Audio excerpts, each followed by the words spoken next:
All right, hey, this is Jose Galison on No Way Jose on the Liberty Movement YouTube channel. Today, my guest is Jimmy Morrison of the documentary The Housing Bubble. Real quick before we get into it, I wanted to address. I was wanting to do this Facebook Live as kind of like an incentive for being part of the group, the Liberty Movement group, but yeah, I guess I was zucked. I was one of those guys that got hit up with that whole complex entities thing a while ago, and I guess along with all that, it was a 90-day no live thing, so I can't do Facebook Live. I can do YouTube Live. So if you're watching this and that's actually something that interests you, let me know. I don't know. I know personally myself, I don't really care for the whole YouTube Live function. That's just me. So if you want to comment in the video and let me know how you feel, if that would actually you'd like that or not, I mean, we can do it. I don't care. I can do YouTube Live. But yeah, with that, I got Jimmy Morrison. Tell me. Could you do a quick introduction of yourself to the peeps? Yeah, thanks. Well, basically, I was working for Gary Johnson about a decade ago when he first ran for president as a Republican. And he actually encouraged me to pursue this project, what would become the Housing Bubble documentary. But the idea was to go out there and interview people that predicted the housing crash and ask them why it happened and what's next. And it started as kind of a small independent project and grew into a much bigger project that, has taken me all these years. But we have the first film out, The Housing Bubble, and then we're going to have a second film come out because we just split it into two films. So the second film starts with the bailouts in 2008 and brings it up to, right before the lockdown start, end of 2019.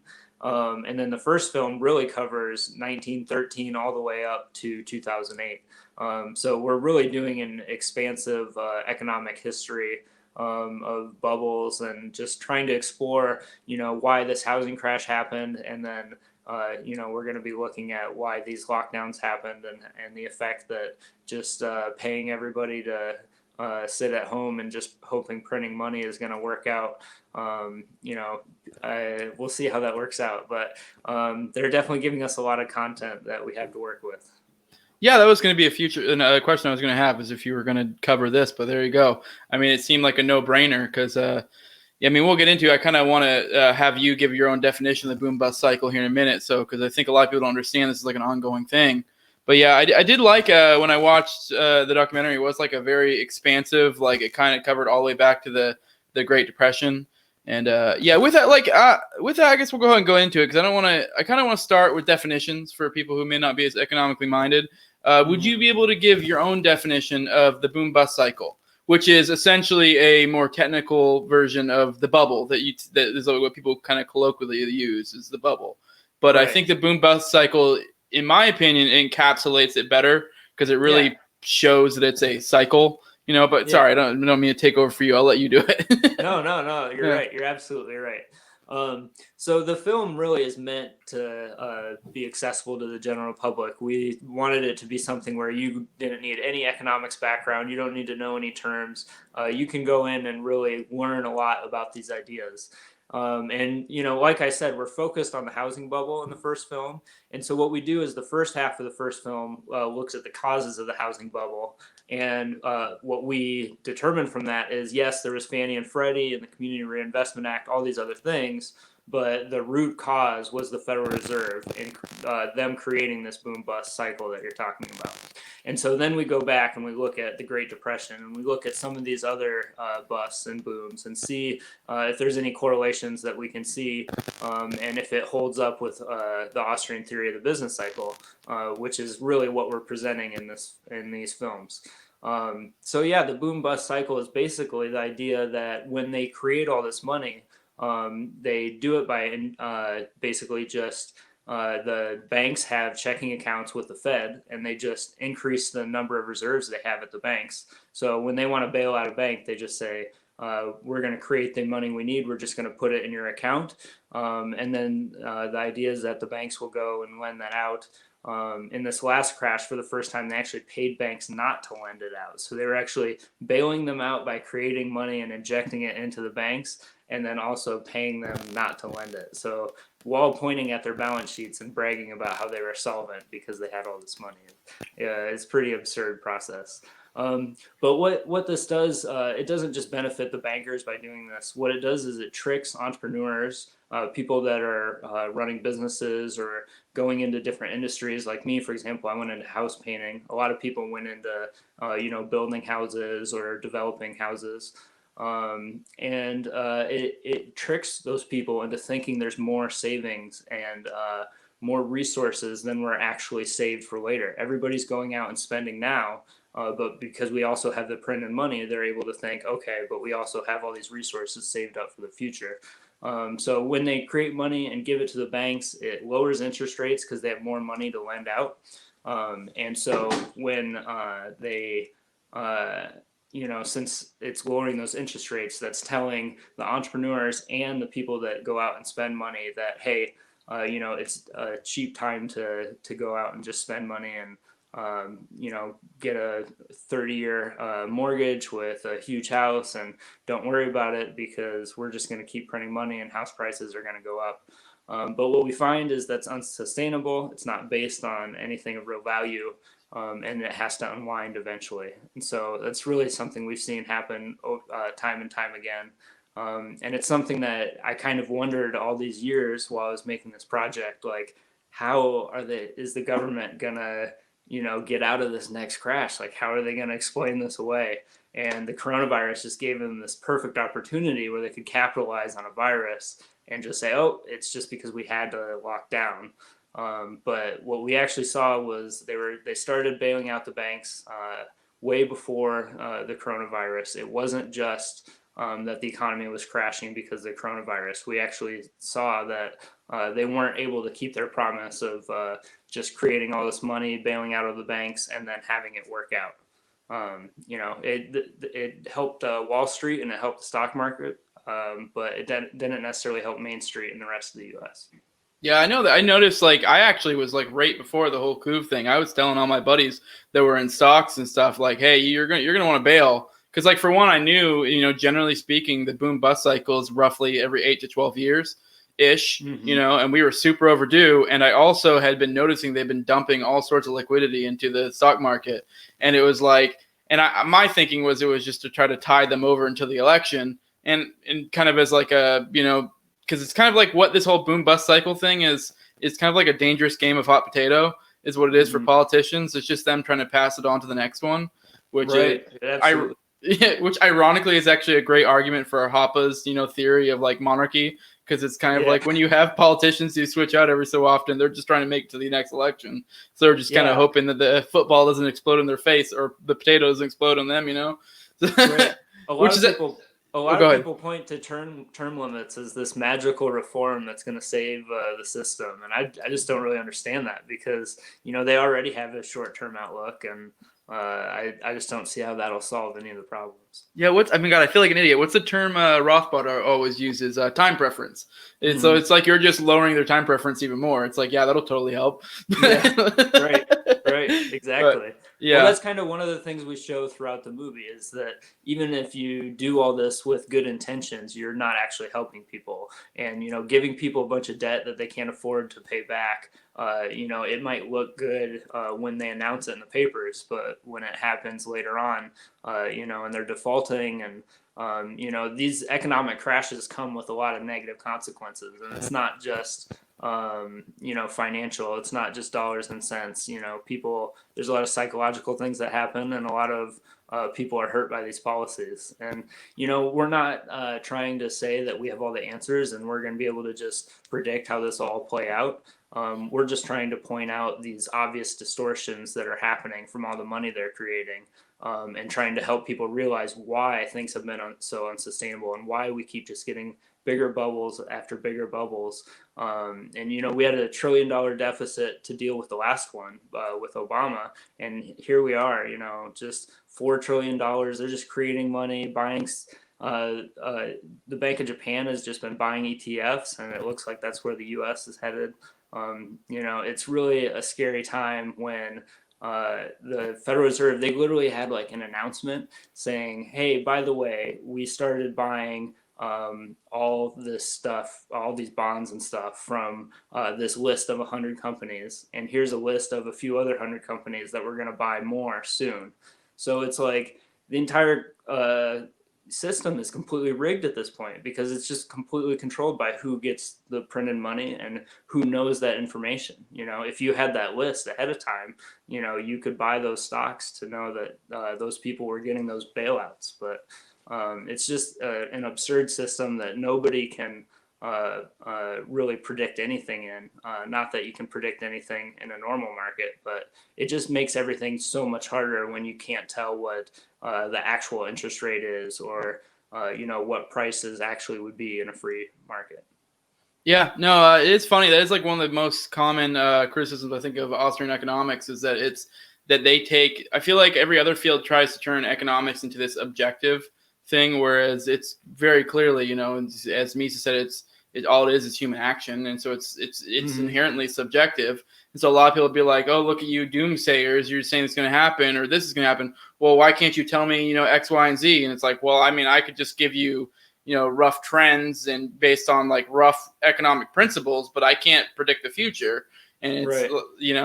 I don't know. One thing I did want to touch on that I really liked about this thing is that it didn't go political, which I mean, obviously you're libertarian minded.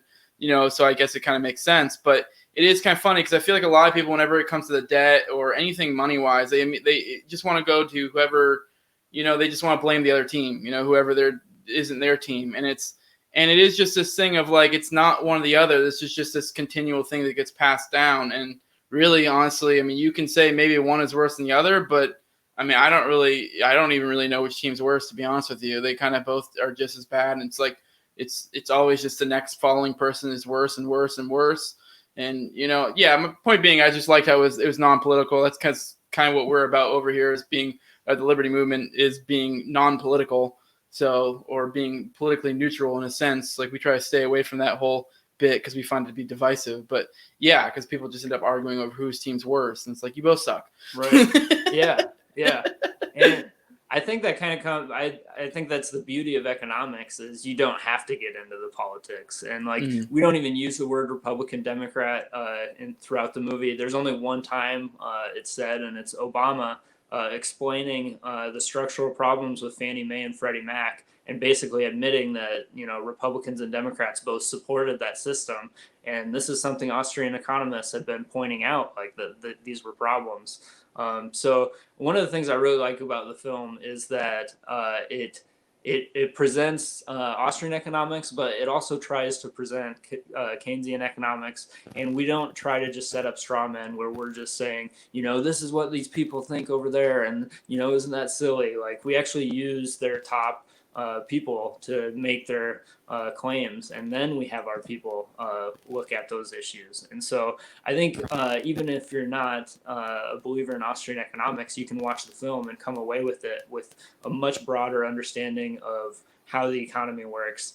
And like you said earlier, most people view economics as charts and math and stuff like that. And it's really not that. It's about people making decisions. And what we see throughout the film is that printing a bunch of money just tricks everybody into thinking that they're wealthier than they actually are.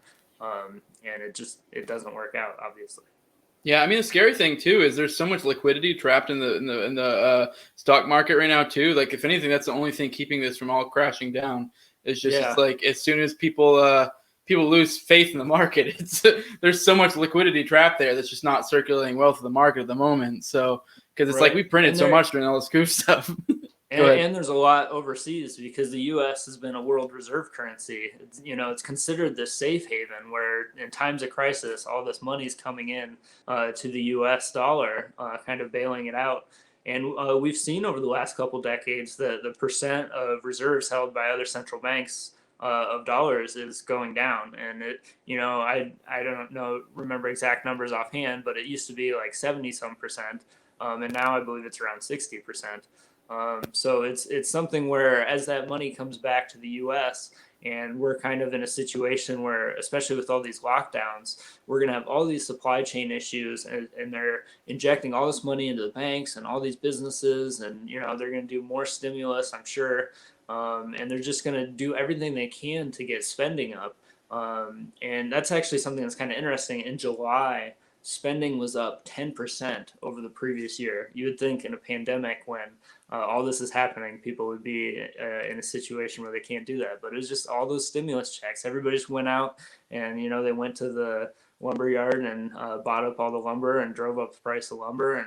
And, we have all these unseen consequences and all this stuff that's going to play out in the supply chain. And we just have no idea what kind of damages we're going to see down the road from all this. So I think higher prices, especially food prices, are going to be a very big concern going forward. Yeah, really, I've already started noticing it. I don't know if you have. I mean, really, from the beginning of all this coup stuff to now, I mean, I know only slightly, but I mean, like I said, there's so much liquidity trapped in other places. So I'm like, it's kind of scary that it's already like we've seen it. Because it's like, I mean, the way this game works is they dump their money into different places in the banks, the stocks, stuff like that, spots that they know are going to probably hold the liquidity a little bit better. It's also going to hook up their fat cat friends, stuff like that. And then it doesn't really circulate in the market as well. But with all things, eventually evens out. So, but yeah, my point being is I have noticed, like, especially like, say, like fast food, like the dollar menu is not really even a thing anymore. I mean, that hadn't been a thing for a while. But I mean, it's gotten even. I don't know. I know I've noticed prices go up, not a lot, but a little bit. And like I said, there's still a lot trapped in the market that eventually will come out. So, because I mean, it's just a matter of how long. So, because people like us libertarians, we warn everybody that, hey, like this thing's gonna blow, hyperinflation, all this stuff. But then when it doesn't happen, it kind of makes us look stupid. But a lot of times people don't realize it's like, yeah, a lot of the liquidity is trapped in other spots. So, right. Well, and like I mentioned before, a lot of it's gone overseas, and they were paying the banks not to lend out that money, so they can look at that and say, hey, look, prices didn't go up, but they still distorted the economy to bail out the banks and propped up these giant institutions, and they act like these things don't have consequences, but we've already had a decent amount of this conversation, and we're just now bringing up price inflation because there's all these other distortions, and all these people and all these entrepreneurs were making poor decisions because of those distortions. And so that's something I think we do a good job of in the film is it's not some movie just preaching about price inflation. We really focus on how creating money distorts the economy and has all these problems, and not just the price inflation. And the funny thing is, if we would just stop, like really all that the boom bust cycle is us constantly dicking with the money supply, and all it is the money supply or just the economy in general trying to find equilibrium. Like it's trying to get to where it's supposed to be, but we keep altering it. And for it's just with drugs and alcohol, every up there's a down, and usually like it's like for you dip up and down kind of deal. I don't. My hand was out of the. But yeah, I mean, it's like usually when you're coming down, you kind of come even further down under. It's kind of this like bouncing, trying to find equilibrium. Ah, fuck. Oops. Trying to balance. Knocked out my ear thing. My bad.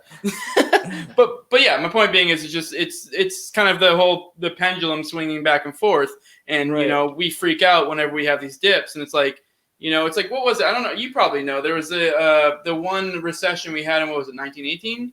Was that when it was? The one recession that we had that was like no one really gave a shit about. So in the film we talk about the Panic of 1920, and we kind of use it as a way of comparing it to the Great Depression because they had a very different response. And so as opposed to the Great Depression, where both Hoover and FDR bailed out a lot of industries, tried to prop up prices and wages, and bail out the banks, that sort of thing.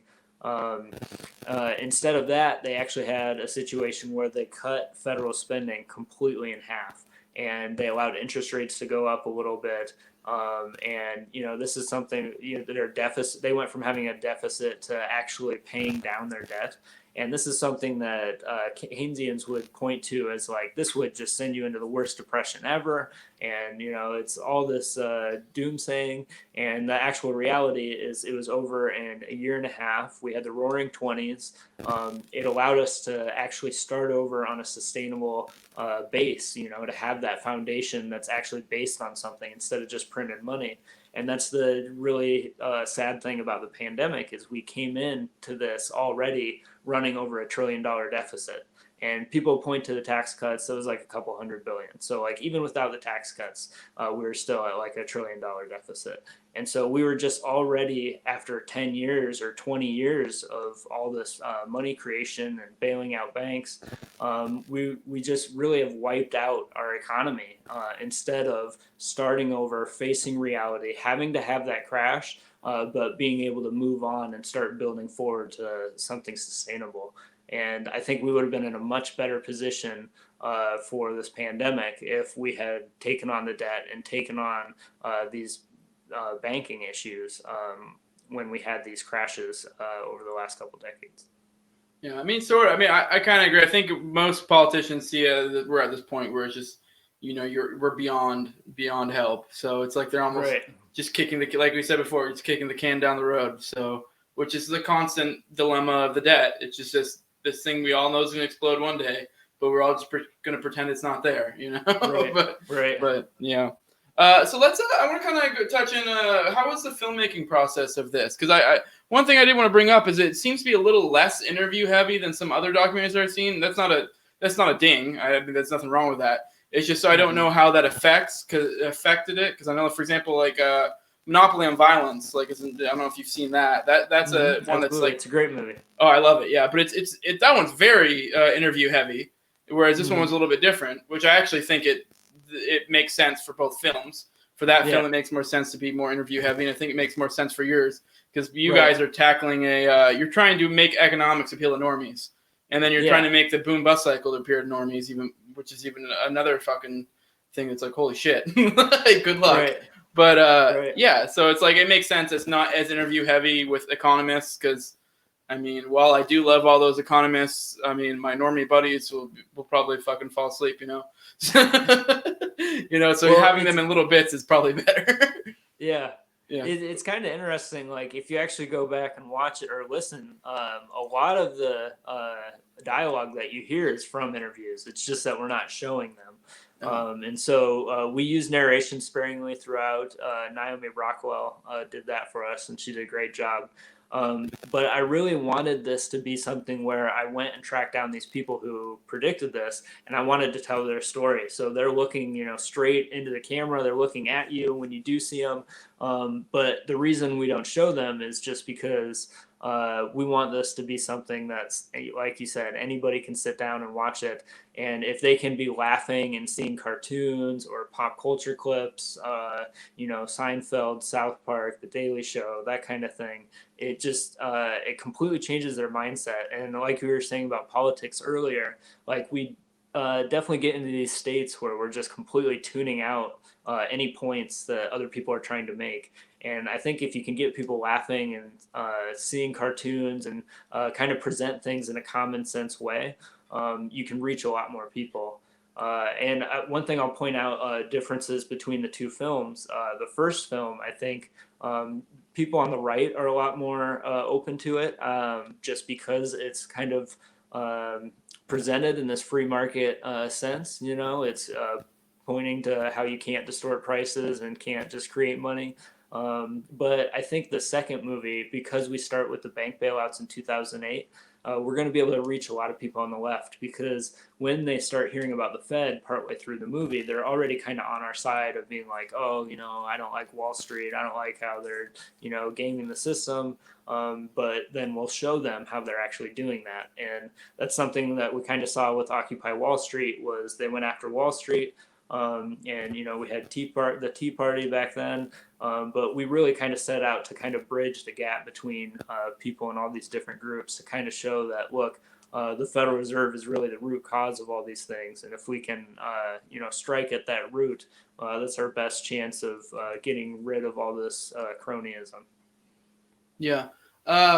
Another thing I wanted to bring up is I've always been curious, what role did Tom Woods have in this? Because I know he's big build on that, and he's had a large part in getting around. Did he kind of have more the role of what like maybe Pete had in Monopoly on Violence, where he was kind of like the the big name that kind of helped you get people and stuff like that? Was that kind of the role he played? He was the overseer, but okay. No. He actually co-wrote the film with me, which was just a complete honor for me. But what had happened was, I had this idea. I dropped out of college. I'd studied economics, but I dropped out of college to pursue film and had gone on to do music videos and concert DVDs. And I'd shot a feature film that I didn't actually finish. But I had the idea for this project, and I knew I didn't have the credibility, but I wanted to team up with somebody that had the expertise. And so I actually went after Thomas Sowell first, but he turned me down.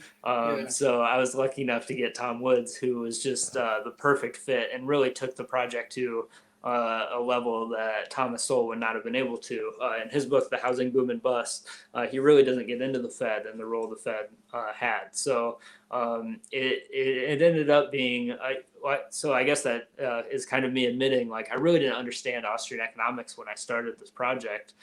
So it's something I kind of discovered as I went through the process. But when I saw Tom Woods' lectures on YouTube and started reading his work, everything kind of clicked together. And so he was the perfect person to help co-write it. And, there's no way I could have written or made these without his expertise and his, not just his knowledge, but his ability to reach anybody.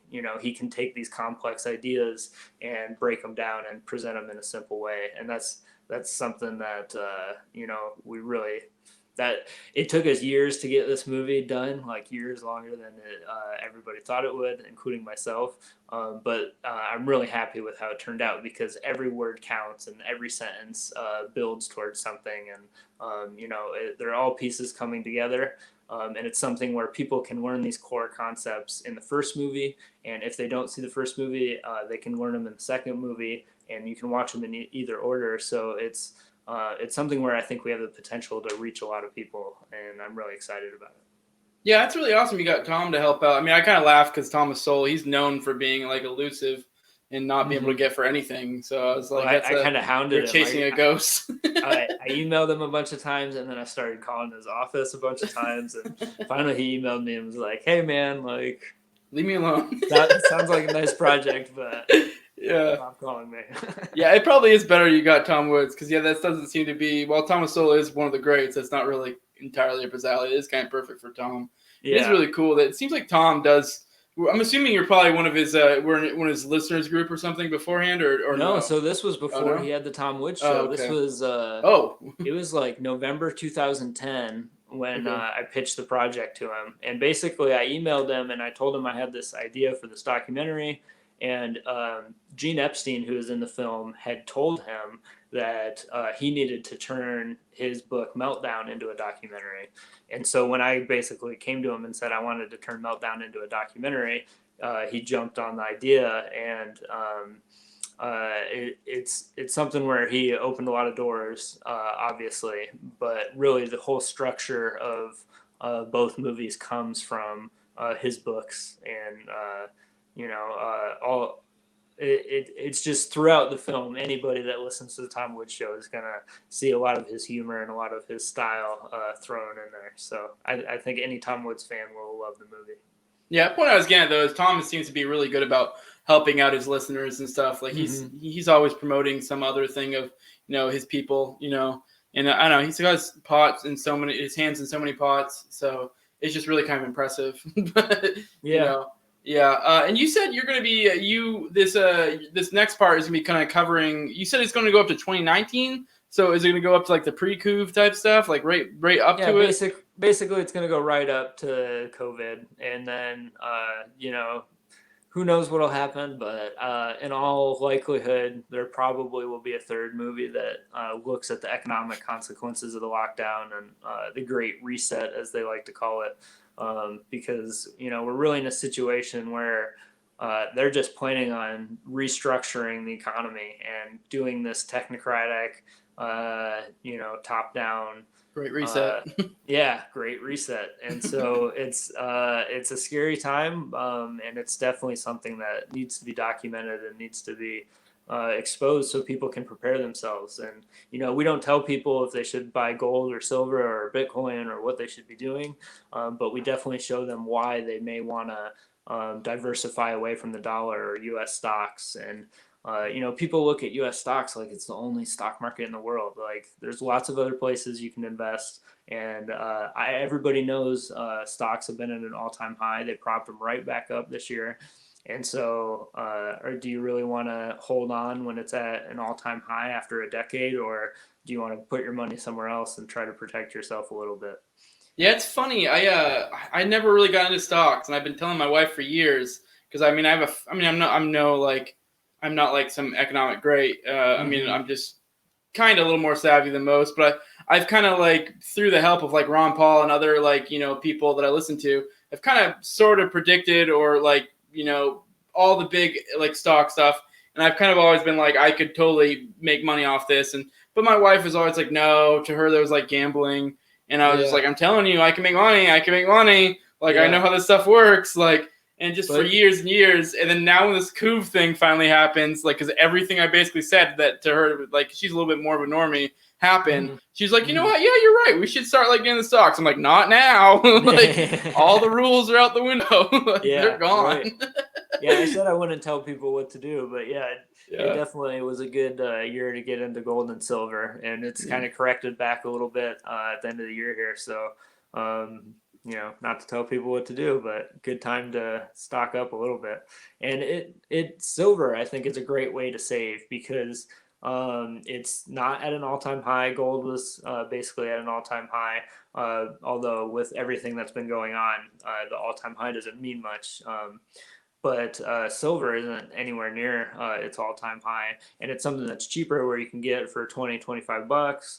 And so, every week or every month you could try to put a little money away in silver, and it's not meant to be this wild speculative investment. It's just a safe haven, a way to protect yourself from the dollar and have a little bit of savings that isn't just going to erode in value because they're planning on creating lots more money. They're not going to be able to just stop bailing out the banks. They're not going to be able to just stop bailing out the economy and trying to do stimulus bills to keep this all going. So it's not a market where you're going to be able to time anything, and trying to short things is super dangerous, as we've seen the last few years, as this has just gone on way longer than anyone thought it possibly could. So yeah, you're right. I don't get into like day trading or anything like that, and that's 100% for my mental health. Like I do not want to be somebody that has to like look at my phone every day and think about that stuff because with making this movie and making the next one, the big picture stuff is hard enough to deal with, let alone like the wild swings of day to day market values. Yeah, for sure. And like I said, the rules are just out the window at this point, so Yeah. it's hard to tell what's going to happen. It's like before Hmm. there were some rules, even then they were it was anything, if anything you were basing it off the lack of rules to some extent, but it's just completely out the window now, and you're like Right.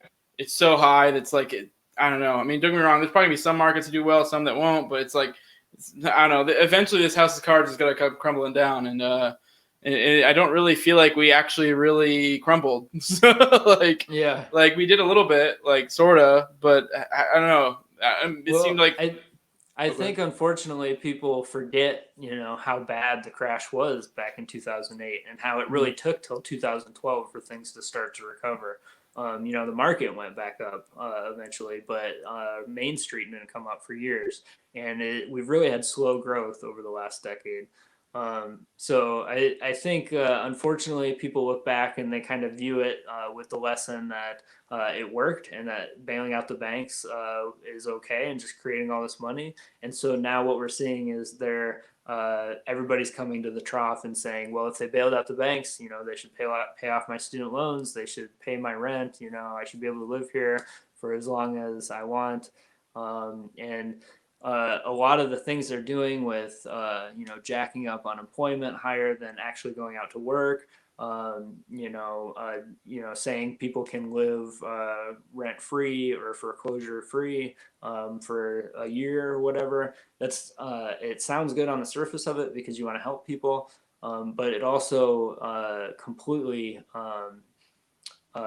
entrenches everybody where they're at a time when we need to have people responding to market demand and people going out and starting businesses. And, maybe instead of telling everybody to go home and not working, maybe we should have been telling them to, hey, figure out how to be a nurse.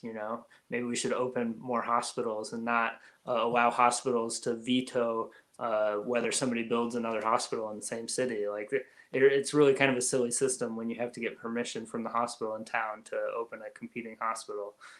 So it's a time when we need to have people reacting to unprecedented things with innovative solutions, so that we have all these options to choose from, instead of saying, hey, you know what, just go inside for a year, and when we come out of this, hopefully your waitress job will still be sustainable. And it's just it's not, as it's not going to work out. Yeah, I mean, I'm not gonna lie. There's a small part of me that's kind of like, you know what? Go ahead, bail out all the people's student loans. Go ahead, do unemployment, because it's like, I mean, it's not that I've never necessarily been a collapsitarian, but it's kind of like, I mean, at this point, it's almost like in my head, it's like probably gonna happen anyway, so I might as well just get it over with. I have kids, so it's like I'd rather get it over with now. Honestly, when I started making the movies, like, I kind of looked at student loans and where it was heading, and I kind of figured that regardless of whether there was a Republican or a Democrat in office, we were going to get student loan forgiveness, when the next crash happened, because, they bailed out Fannie Mae and Freddie Mac, and then now they're bailing out Sallie Mae. It's, it's just the same thing over and over again with different letters. Yeah. I mean, like I said, it's only a matter of time. It's like, I don't know. How long can they play this game? But yeah.